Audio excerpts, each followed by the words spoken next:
দর্শক, ব্রিজটি দেখতে পাচ্ছেন, এটি হচ্ছে নাগরিয়াকান্দি ব্রিজ। শহরের ভিতরে আসলে ছেলে মেয়ে নিয়ে কোথাও বেড়াতে যাওয়ার মতো তেমন কোনো জায়গায় নেই। আমার বাসায় আমার ছোট বোনের ছেলে বেড়াতে আসছিল।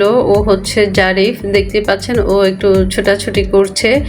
ও হচ্ছে নহর থেকে 6-7 মাসের ছোট। ছোটবেলায় একসাথেই দুজন খেলাধুলা করেছে, মিশেছে। এখন খুব একটা দেখা হয় না, অনেক দিন পরে জারিফ আমার বাসায় আসছে। একা বেড়াতে আসছে, এই প্রথম, কোথাও আর একা বেড়াতে যায়নি। সেদিন নহরের বাবা ঢাকা গিয়েছিল, তাই ওকে সাথে করে নিয়ে আসছিল। ও অনেক খুশি হয়েছে খালামণির বাসায় একা বেড়াতে এসে। পানি এভাবে কাছ থেকে নদীর পানি আর ধরেনি। নহরও অনেক খুশি হয়েছে, ওর সাথে গিয়ে নদীর পানি ধরেছে। এখানে একটু সিঁড়ি আছে নাগরিয়াকান্দি ব্রিজের ওই পারে।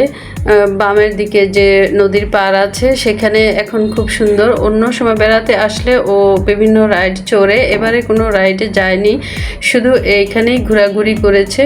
কিছু ছবি উঠিয়েছে, ভিডিও করেছে, ছোটাছুটি করে আইসক্রিম খেয়ে ওরা চলে আসছে বাসায়। অনেক মজা পাচ্ছে, অনেক খুশি একা বেড়াতে এসে। কি করবে না করবে মনে হয় বুঝে উঠতে পারছিল না। বাসায় আসার সময় আমরা বটতলা নেমে মডেল মসজিদের সামনে দিয়ে আসছিলাম। ও মডেল মসজিদের সামনে গিয়ে একটু দাঁড়ালো, ছবি উঠালো।